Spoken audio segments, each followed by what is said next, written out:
पिछली वीडियो में तो हमने सीखा कि हम 1000 स्क्वायर फीट अगर घर को कंस्ट्रक्ट करवाते हैं तो हमें ड्राइंग बनवानी पड़ेगी। और मैंने ये भी बताया था ड्राइंग बनाना क्यों ज़रूरी है। अब जैसा कि पिछली वीडियो में बताया था हमने लगभग 1000 स्क्वायर फीट की ये हम ड्राइंग बनवा के ले आए। अब सबसे पहले इसको पढ़ना सीखेंगे। ठीक है, मैं आपको पहले डायरेक्शन क्लियर कर दे रहा हूँ। ये हमारा ईस्ट है, ये वेस्ट है, ये नॉर्थ है और ये साउथ है। पूरब, पश्चिम, उत्तर, दक्षिण। इस ड्राइंग को देख के डरना नहीं है, आराम से पढ़ेंगे इसे। थोड़ा जूम कर ले रहा हूँ मैं इसे। सबसे पहले देखिए ये एंट्री है, यहाँ से आप एंटर करेंगे। ये आपका वाइड लॉन एरिया है, ये आपका पार्किंग एरिया है। आपने यहाँ पे एंट्री मारी, ये आपकी स्टेयर्स है ऊपर जाने के लिए। ये ऊपर जाने के लिए रास्ता हो गया।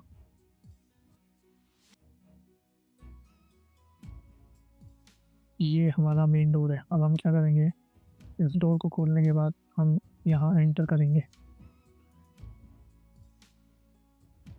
इस में एंटर करने के बाद एक हमारा ये बेडरूम है।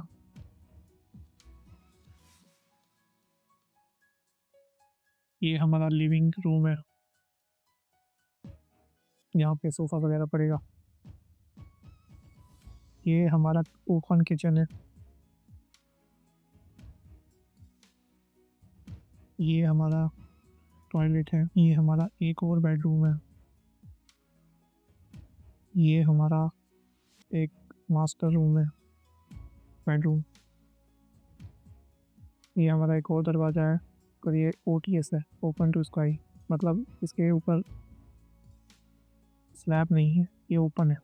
सिर्फ इस पर जाल लगेगा और वेंटिलेशन के लिए ये और रोशनी के लिए ये ठीक रहता है। वन साइडेड घरों के लिए सफोकेशन नहीं होता है। ये हमारा अटैच टॉयलेट है इस मास्टर बेडरूम के साथ। ये हमारा ड्रेसिंग एरिया या स्टडी। बस अभी इतना ही। हमने ड्राइंग पढ़ ली है, हमने ये देख लिया है कहाँ क्या क्या है। आगे और समझते हैं इसे, ड्राइंग को। ये आप देख रहे हैं, ये कॉलम्स है। विंग का साइज तो दूसरी ड्राइंग में देते हैं हम लोग। हम देखेंगे ये कॉलम किस साइज़ के है और जो आर्किटेक्ट ने डिज़ाइन दी, जो आर्किटेक्ट ने ड्राइंग दी है उसमें कॉलम का साइज़ क्या रखा है।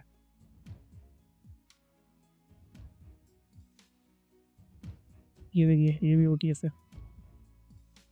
ये भी आपका ओपन है,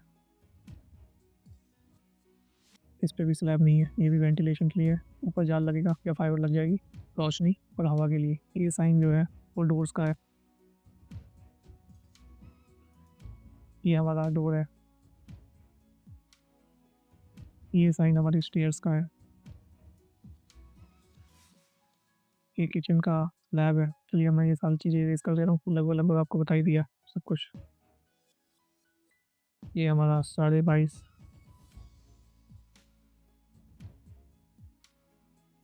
फुट 6 इंची का फ्रंट है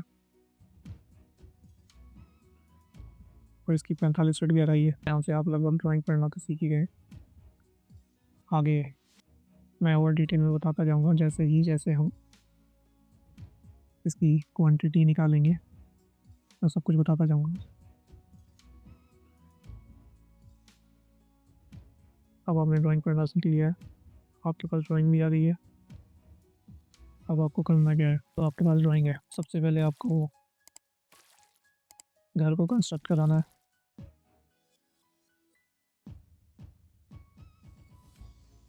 कंस्ट्रक्ट कैसे कराओगे आप, कंस्ट्रक्ट करवाने के लिए आपको एक मटेरियल की ज़रूरत पड़ेगी, दूसरा आपको लेबर की ज़रूरत पड़ेगी, तीसरा आपको इक्विपमेंट की ज़रूरत पड़ेगी। इन 3 चीज़ों से आप अपना घर कंस्ट्रक्ट करवाओ। मटेरियल में क्या क्या आएगा, मटेरियल में आपका सीमेंट, सैंड, एग्रीगेट, स्टील। ये हम सिविल वर्क की बात कर रहे हैं, तो रही मटेरियल की बात। अब हमें मैन पावर भी चाहिए। मैन पावर में कौन कौन होगा? एक मैसन होगा, दूसरा लेबर होगा। मैसन क्या करेगा? आपका घर कंस्ट्रक्ट करेगा मटेरियल की मदद से। लेबर क्या करेगी?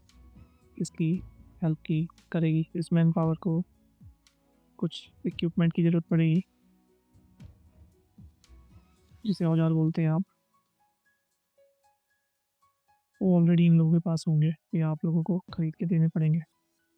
वो कब खरीद के देने, कब नहीं देने, वो सब हम बताएंगे आपको। इस वीडियो में मैंने आपको सब कुछ बता दिया है। आपने ड्राइंग प्रिपेयर करवा ली है।